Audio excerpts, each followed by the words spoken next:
Hi நண்பா, அரசு மின்னணுவியல் தகவல் துறையிலிருந்து ஒரு வேற லெவலான ஜாப் ஆப்பர்ச்சுனிட்டி வந்திருக்கு. இந்த வேலைகளுக்கு ஃப்ரெஷர் அப்ளை பண்ணிக்கலாம். ஸ்டார்டிங் சேலரி ஃப்ரெஷருக்கு மட்டுமே, அலவன்ஸ், பேசிக் பே எல்லாமே சேர்த்து ஒரு 50,000 60,000 வரைக்கும் நீங்கள் ஏர்ன் பண்ணலாம். ஆண்கள் பெண்கள் இருபாலருமே எலிஜிபிள் தான். அண்ட் இந்த ஜாபுக்கு அப்ளை பண்ணுற எல்லா பெண்களுக்கும் எந்த ஒரு ஃபீஸுமே கிடையாதுங்க. நம்ம தமிழகத்திலையும் உங்களுக்கான வேலை வாய்ப்பு இருக்கு. முழு தகவலை தெளிவாக சொல்கிறேன், வீடியோவை முழுவதும் பாருங்க. எனக்கு ஒரு சின்ன ஹெல்ப் பண்ணுங்க, இந்த வீடியோக்கு ஒரு லைக் மட்டும் கொடுங்க. நீங்க கொடுக்குற ஒரு லைக்கும் தான் அடுத்தடுத்த வீடியோ போட எனக்கு ரொம்ப சப்போர்ட்டிவா இருக்கும். ஸோ கண்டிப்பா லைக் பண்ணுங்க, நம்ம சேனலை சப்ஸ்கிரைப் பண்ணுங்க. இப்போ வாங்க நம்ம வீடியோக்குள்ள போகலாம். ஒரு ரிஸ்க் இல்லாத ஜாப் ஆப்பர்ச்சுனிட்டி பத்தி சொல்லட்டுமா? அதாவது நீங்க இனிஷியலா கோர்ஸ்ல ஜாயின் பண்ணி படிங்க. படிச்சு முடிச்சதுக்கு அப்புறம் நீங்க ஜாபுக்கு போனதுக்கு அப்புறம் அந்த கோர்ஸோட ஃபீஸை உங்க சேலரியில இருந்து பே பண்ணுங்க. இதுக்கு பேர் தான் பே ஆஃப்டர் பிளேஸ்மெண்ட் அப்படின்னு சொல்லுவாங்க. இந்த ஆப்பர்ச்சுனிட்டியை நமக்கு யார் ஆஃபர் பண்றாங்க அப்படின்னா ஆக்யூ ஜாப். இந்த ஆக்யூ ஜாப்ல பே ஆஃப்டர் பிளேஸ்மெண்ட் பூட் கேம்ப் இருக்குதுங்க. அதாவது சாஃப்ட்வேர் டெவலப்மெண்ட் ஃபீல்டுக்கு தேவையான அப்ஸ்கில்ஸை நீங்க இனிஷியலா படிச்சு, எந்த ஒரு ஃபீஸுமே ஸ்டார்டிங்ல நீங்க பே பண்ண வேணா, நீங்க படிச்சு வேலைக்கெல்லாம் போனதுக்கு அப்புறம் அவங்களுடைய ஃபீஸை, அந்த கோர்ஸ்க்கான ஃபீஸை உங்களுடைய சேலரியில இருந்து நீங்க பே பண்ணிக்கலாம். எனி டிகிரி படிச்சவங்க எலிஜிபிள் தான். ஸோ டிஸ்கிரிப்ஷன் பாக்ஸ்ல நான் லிங்க் தரேன், அந்த லிங்கை டச் பண்ணி டைரக்டா இந்த வெப்சைட்குள்ள வந்துருங்க. இதுல ரைட் சைட் பாத்தீங்க அப்படின்னா ஸ்டார்ட் லேர்னிங் ஃபார் ஃப்ரீ அப்படின்னு சொல்லி ஒரு ஆப்ஷன் இருக்கும். இதுல உங்களுடைய மொபைல் நம்பர் அண்ட் தென் உங்களுடைய ஃபுல் நேம் டைப் பண்ணிட்டு அப்ளை நவ் ஃபார் ஃப்ரீ அப்படிங்கறத கிளிக் பண்ணுங்க. இந்த பிளாட்ஃபார்ம் மூலமா கிட்டத்தட்ட 1500 கேண்டிடேட் ஜாப் எடுத்திருக்காங்க. கிட்டத்தட்ட 450+ கம்பெனிஸ் கூட இவங்க ஹையரிங் பார்ட்னர்ஸா இருக்காங்க. சேலரி எடுத்துக்கிட்டீங்கன்னா உங்களுக்கு 7.2 lakhs per annum, அதாவது மாதம் நீங்க ஸ்டார்டிங்ல 60,000 ரூபாய் வரைக்கும் சேலரி earn பண்ணலாம். இது உங்களுக்கு ஆவரேஜ் சேலரி. அதிகபட்சம் வருஷத்துக்கு 41 லட்சம் ரூபாய் கொடுக்கக்கூடிய கம்பெனிஸ் கூட இவங்க ஹையரிங் பார்ட்னர்ஸா இருக்காங்க. ரிஜிஸ்டர் பண்ற எல்லாருக்குமே இனிஷியலா பாத்தீங்கன்னா ஒரு எலிஜிபிலிட்டி டெஸ்ட் இருக்கும். ஸோ இதை நீங்க கிளியர் பண்ணாலே பாதி ஜெயிச்ச மாதிரி தான். அதுக்கப்புறம் இந்த கோர்ஸ்ல நீங்க ஜாயின் பண்ணி ஈஸியா ஒரு ஜாப் எடுத்துடலாம். ரிஜிஸ்டர் பண்ணக்கூடிய லிங்க் நான் டிஸ்கிரிப்ஷன் பாக்ஸ்ல கொடுத்திருக்கேன். இப்பவே செக் பண்ணி பாருங்க. இந்த ஆப்பர்ச்சுனிட்டியை மிஸ் பண்ணிடாதீங்க. கண்டிப்பா எல்லாருமே ட்ரை பண்ணுங்க. ஆக்யூ ஜாப் அரசு மின்னணுவியல் டிபார்ட்மெண்ட்ல இருந்து வந்திருக்கக்கூடிய இந்த ஜாபுக்கான ஒரு அபிஷியல் நோட்டிபிகேஷன் தான் இது. இந்த நோட்டிபிகேஷன் பார்க்கக்கூடிய லிங்க், அப்ளை லிங்க் எல்லாமே நான் டிஸ்கிரிப்ஷன் பாக்ஸ்ல கொடுத்திருக்கேன். அதே மாதிரி ஃபர்ஸ்ட் கமெண்ட்ல பின் பண்ணியிருக்கேன், செக் பண்ணி பாருங்க. ஸோ இந்த மின்னணுவியல் டிபார்ட்மெண்ட் அப்படிங்கிறது national institute of electronics and information technology, ministry of electronics and IT department கீழே வரக்கூடிய ஒரு நிறுவனம் தான். ஸோ இந்த இன்ஸ்டிடியூட் பார்த்தீங்கன்னா நம்ம தமிழகத்தில் சென்னையில் லொக்கேட் ஆயிருக்கு. ஸோ வேலைவாய்ப்பு தமிழகத்திலிருந்து அப்ளை பண்ணுறவங்களுக்கு சென்னையில் தான் மோஸ்ட்லி இருக்கும். பட் இருந்தாலும் எங்கேனாலும் போய் நீங்கள் ஒர்க் பண்ணுறதுக்கு வில்லிங்காக இருக்கணும். ஸோ இந்த டிபார்ட்மெண்ட்லேருந்து தற்பொழுது சயின்டிஃபிக் அசிஸ்டன்ட் கேட்டகரியில் ஒரு நோட்டிஃபிகேஷன் விட்டுருக்காங்க. அதுவும் ஃப்ரெஷர் அப்ளை பண்ணிக்கலாம் அப்படிங்கிறத சொல்லியிருக்காங்க. மோஸ்ட்லி இந்த சயின்டிஃபிக் அசிஸ்டன்ட் கேட்டகரிக்கெலாம் எக்ஸ்பீரியன்ஸ் கண்டிப்பாக ப்ரிஃபர் பண்ணுவாங்க. ஆனால் இப்போ இந்த வேலை வாய்ப்புக்கு ஃப்ரெஷர் எலிஜிபிள்.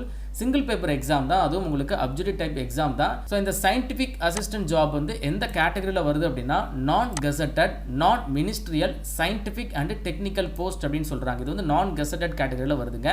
ஸோ மொத்தமாக ஒரு 78 வேகன்சி கொடுத்துருக்காங்க. இருக்கக்கூடிய வேகன்சியை வகுப்புகள் வாரியாக தெளிவாக டிவைட் பண்ணி கொடுத்துருக்காங்க. எல்லா கேட்டகரிக்குமே வேலைவாய்ப்பு ஒதுக்கீடு பண்ணியிருக்காங்க. எல்லாருமே அப்ளை பண்ணிக்கலாம். சேலரி லெவல் 6 பேஸ் பண்ணி கொடுக்குறாங்க. அதாவது உங்களுக்கு பேசிக் பே 35,400 ரூபாய். இது ஜஸ்ட் பேசிக் பே தான். மத்திய அரசாங்க வேலை வாய்ப்புங்க, சொல்லவே வேணாம், எக்கச்சக்கமான அலவன்ஸ் கொடுப்பாங்க. இந்த பேசிக் பே அலவன்சஸ் எல்லாமே சேர்த்து நீங்கள் பார்க்குறீங்க அப்படின்னா ஸ்டார்டிங்கில் 50,000 60,000 வரைக்கும் நீங்கள் இந்த ஜாப் மூலமாக சேலரி earn பண்ணலாம். ஆன்லைன் மோட் அப்ளிகேஷன் February 17 தான் ஸ்டார்ட் பண்ணுறாங்க.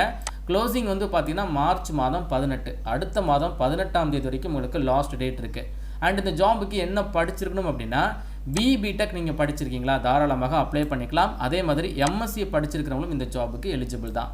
ஸோ பிடெக் இல்லைனா எம்எஸ்சியில் என்ன டிசிப்ளின் அப்படின்னா எலக்ட்ரானிக்ஸ் படித்தவங்க, இல்லைனா எலக்ட்ரானிக்ஸ் அண்ட் கம்யூனிகேஷன் படித்தவங்க, எலக்ட்ரானிக்ஸில் டெலிகம்யூனிகேஷன் முடிச்சிருந்தாலோ, இல்லைனா கம்ப்யூட்டர் சயின்ஸ் படிச்சிருந்தாலோ, கம்ப்யூட்டர் நெட்வொர்க் செக்யூரிட்டி படிச்சிருந்தாலோ, சாஃப்ட்வேர் சிஸ்டம் படிச்சிருந்தாலோ, இல்லைனா நீங்கள் பிடெக் எம்எஸ்சியில் ஐடி படிச்சிருந்தாலோ, எலக்ட்ரிக்கல் முடிச்சிருந்தாலோ, இன்ஃபர்மேட்டிக்ஸ் முடிச்சிருந்தாலும் நீங்கள் எலிஜிபிள். ஸோ பர்டிகுலராக இந்த டிசிப்ளினில் பிடெக் ஆர் எம்எஸ்சி முடிச்சிருக்கீங்களா, நீங்கள் இந்த ஜாபுக்கு எலிஜிபிள் தான், அப்ளை பண்ணிக்கலாம். குறைந்தபட்ச வயது 18, அதிகபட்சம் 30 வயது வரைக்கும் இருக்கக்கூடிய ஆண்கள் பெண்கள் இந்த ஒரு ஜாபுக்கு எலிஜிபிள். ஸோ செலெக்ஷன் பார்த்தீங்கன்னா ரிட்டன் டெஸ்ட் அப்படிங்கிறத போட்டிருக்காங்க. அப்ஜெக்டிவ் டைப்பில் தான் கேட்டிருக்காங்க, சரிங்களா? அதாவது சூஸ் த பெஸ்ட் ஆன்சர் மாதிரி 4 ஆன்சர் கொடுத்துருப்பாங்க. ஒரு ஆன்சர் நீங்கள் சூஸ் பண்ணுற மாதிரி இருக்கும். எப்போவுமே இந்த சயின்டிஃபிக் கேட்டகரியில் வரக்கூடிய வேலைகளுக்குலாம் 2 எக்ஸாம் வைப்பாங்க.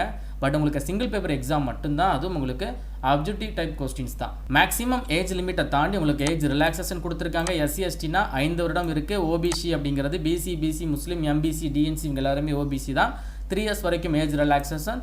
பர்சன் வித் டிசபிலிட்டிக்கும் சென்ட்ரல் கவர்மெண்ட் நார்ம்ஸை பேஸ் பண்ணி ஏஜ் ரிலாக்ஸேஷன் கொடுத்துருக்காங்க. ஸோ பிளேஸ் ஆஃப் போஸ்டிங் என்ன சொல்லியிருக்காங்க அப்படின்னா எனிவேர் இன் இந்தியா அப்படிங்கிறத சொல்லியிருக்காங்க. ஸோ நம்ம தமிழகத்தை பொறுத்தளவு சென்னையில் national institute of electronics and information technology இருக்குது. ஸோ நம்ம தமிழகத்துலேருந்து அப்ளை பண்ணுற எல்லாருக்கும் சென்னையில் தான் வேலை வாய்ப்பு மோஸ்ட்லி இருக்கும். பட் இருந்தாலும் நீங்கள் எங்கேனாலும் போய் ஒர்க் பண்ணுறதுக்கு வில்லிங்காக இருக்கணும் அப்படிங்கிறதையும் போட்டிருக்காங்க. அண்ட் அதே மாதிரி எக்ஸாம் சென்டர் வந்து பார்த்தீங்கன்னா நம்ம தமிழகத்தில் சென்னை மட்டும்தான் கொடுத்துருக்காங்க. ஸோ தமிழகத்தை சேர்ந்த எல்லாருமே சென்னை எக்ஸாம் சென்டர் சூஸ் பண்ணி தான் எக்ஸாம் எழுதுகிற மாதிரி இருக்கும். ஸோ நீங்கள் ஆன்லைனில் அப்ளை பண்ணும்போது எக்ஸாம் சென்டரை வந்து நீங்கள் ஆன்லைன் ஆப்ஷன் வந்து சூஸ் பண்ணிக்கலாம். ஸ்கீம் ஆஃப் ரிட்டன் எக்ஸாமினேஷன் கொடுத்துருக்காங்க. சிங்கிள் பேப்பர் எக்ஸாம் அப்படிங்கிறத நான் சொல்லியிருக்கேன். அந்த ஸ்கீம் வந்து பார்த்தீங்கன்னா உங்களுக்கு அப்ஜெக்டிவ் டைப் எக்ஸாம் தான். ஓஎம்ஆர் பேஸ்டு டெஸ்ட் அப்படிங்கிறத சொல்லியிருக்காங்க. அதாவது இப்போ இந்த டிஎன்பிஎஸ்சி குரூப் 4 எக்ஸாம்லாம் இருக்கும். ஓஎம்ஆர்னா உங்கள் கையில் வந்து ஒரு ஷீட் கொடுத்துருவாங்க, ஆன்சர் ஷீட்டு. அதில் நீங்கள் என்ன பண்ணிக்கணும், ஆன்சரை வந்து நீங்கள் அதில் வந்து நீங்கள் மார்க் பண்ணி நீங்கள் என்ன பண்ணிக்கணும், ஓஎம்ஆர் ஷீட் மூலமாக இந்த எக்ஸாம் எழுதுகிற மாதிரி இருக்கும். கம்ப்யூட்டர் பேஸ்டு கிடையாது, ஓஎம்ஆர் பேஸ்டு டெஸ்ட் அப்படிங்கிறத சொல்லியிருக்காங்க. என்னென்ன டாப்பிக்கில் கொஸ்டின் கேட்குறாங்க அப்படின்னா டெக்னிக்கல் கொஸ்டின்ஸ், அதை ஃபாலோ பண்ணி ஜென்ரல் டாபிக்ஸ் ஆல்சோ கேட்குறாங்க.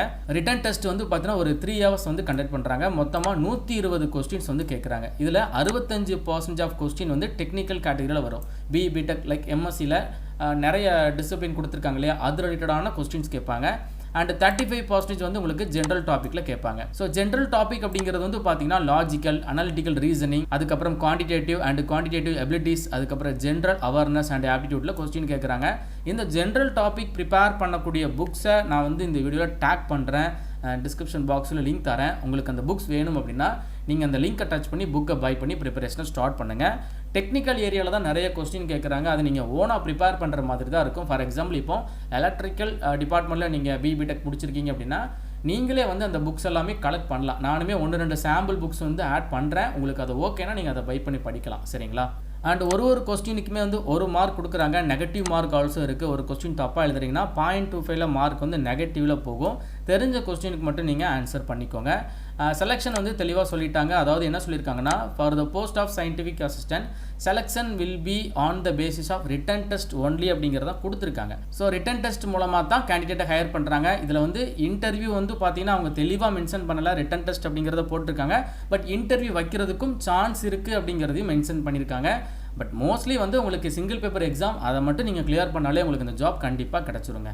எப்படி அப்ளை பண்ணுறது அப்படின்னா ஸோ பிப்ரவரி 17ஆம் தேதி தான் அப்ளிகேஷன் ஆக்டிவேட் ஆகுது. ஒன்ஸ் அப்ளிகேஷன் ஆக்டிவேட் ஆனதும் நம்மளுடைய டெலிகிராம் அண்ட் வாட்ஸ்அப் சேனலில் நான் உங்களுக்கு இன்ஃபர்மேஷன் கொடுத்துருவேன். அஃபிஷியல் வெப்சைட்டில் போய்ட்டு நீங்கள் அப்ளிகேஷனை ப்ரொசீட் பண்ணிக்கலாம். லிங்க் வந்து நான் டிஸ்கிரிப்ஷன் பாக்ஸ்லேயும் ஃபஸ்ட்டு கமெண்ட்லேயும் கொடுத்துருக்கேன். அது மூலமாக நீங்கள் அப்ளிகேஷன் வெப்சைட் போய்ட்டு அப்ளை பண்ணிடுங்க. அப்ளிகேஷன் ஸ்டெப்ஸ் ஆல்சோ கொடுத்துருக்காங்க. அதையும் நீங்கள் தெளிவாக செக் பண்ணிவிட்டு அப்ளை பண்ணுங்கள். டவுட்னா கமெண்ட் பண்ணுங்கள். ஸோ அப்ளிகேஷன் ஃபீஸ் வந்து பார்த்தீங்கன்னா SC ST person with disability apply பண்ணுற எல்லா பெண்களுக்கு எந்த ஒரு ஃபீஸுமே கிடையாது, ஃப்ரீயாகவே அப்ளை பண்ணிக்கலாம். மீதி இருக்கக்கூடிய பொது பிரிவினர்கள் அதுக்கப்புறம் ஓபிசி கேண்டிடேட்க்கு வந்து பார்த்தீங்கன்னா 800 ரூபாய் அப்ளிகேஷன் ஃபீஸ் போட்டிருக்காங்க. ஆண்களுக்கு மட்டும்தான். சரிங்களா? ஆண்கள் பெண்கள் இருபாலருமே எலிஜிபிள் தான். ஆனால் அப்ளை பண்ணுற எல்லா பெண்களுக்கும் ஃபீஸ் கிடையாது, எஸ்சி எஸ்டி கிடையாது, பர்சன் வித் டிசபிலிட்டிஸ் கிடையாது. சரிங்களா? மீதி இருக்கக்கூடிய எல்லாருக்கும் மட்டும் ஒரு 800 ரூபாய் ஃபீஸ் போட்டிருக்காங்க. அண்ட் இதை ஃபாலோ பண்ணி நிறைய ஜென்ரல் இன்ஸ்ட்ரக்ஷன் கொடுத்துருக்காங்க. எல்லாத்தையுமே தெளிவாக செக் பண்ணி பாருங்கள். ஒரு நல்ல ஜாப் ஆப்பர்ச்சுனிட்டி, குறிப்பாக இந்த டிபார்ட்மெண்ட்லேருந்து வேலைகள் வருது அப்படிங்கிறது ரொம்ப ரேராக தான் விடுவாங்க. அதுவும் உங்களுக்கு சயின்டிஃபிக் கேட்டகரியில் வருது அப்படிங்கிறதுனால இன்ட்ரெஸ்டட் கேண்டிடேட் கண்டிப்பாக அப்ளிகேஷனை போட்டுருங்க.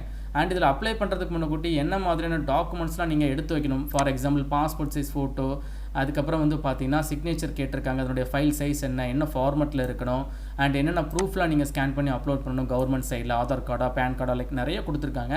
எல்லாத்தையுமே நீங்கள் ஸ்டெப் பை ஸ்டெப்பாக அந்த நோட்டிஃபிகேஷனை ரீட் பண்ணி பார்த்துட்டு அதுக்கப்புறம் அப்ளிகேஷனை ப்ரொசீட் பண்ணுங்கள். ஃப்ரெஷருக்கான ஒரு வரப்பிரசாத வாய்ப்புங்க. அண்ட் உங்களுக்கு ஏதாச்சும் டவுட் இருக்குது அப்படின்னா அஃபிஷியலாக இமெயில் ஐடி கொடுத்துருக்காங்க. இந்த இமெயில் ஐடிக்கு உங்களுடைய டவுட்ஸை நீங்கள் ஃபார்வர்ட் பண்ணி கூட டவுட்ஸை கிளியர் பண்ணிக்கலாம். ஸோ உங்களுக்கு வேறு ஏதாச்சும் டவுட் இருக்குது என்கிட்ட கேட்கணும் அப்படின்னா கமெண்ட் பாக்ஸில் சொல்லுங்கள். அதே மாதிரி நம்மளுடைய இன்ஸ்டாகிராம் ஐடி நான் வந்து டிஸ்கிரிப்ஷன் பாக்ஸில் கொடுத்துருக்கேன். ஸோ அதற்கு கூட நீங்கள் டேரெக்டாக டிஎம் பண்ணி டவுட்ஸ் வந்து கேட்டுக்கலாம். இது ஒரு நல்ல ஆப்பர்ச்சுனிட்டி. இன்ட்ரெஸ்டட் கேண்டிடேட் கண்டிப்பாக அப்ளிகேஷனை போட்டுருங்க. உங்கள் ஃப்ரெண்ட்ஸ்க்கு இந்த வீடியோவை கட்டாயம் ஷேர் பண்ணி கொடுங்க. மேலும் ஒரு நல்ல வேலைவாய்ப்புகளுடன் நான் உங்களை சந்திக்கிறேன். தேங்க்ஸ் ஃபார் வாட்சிங். See you. Bye.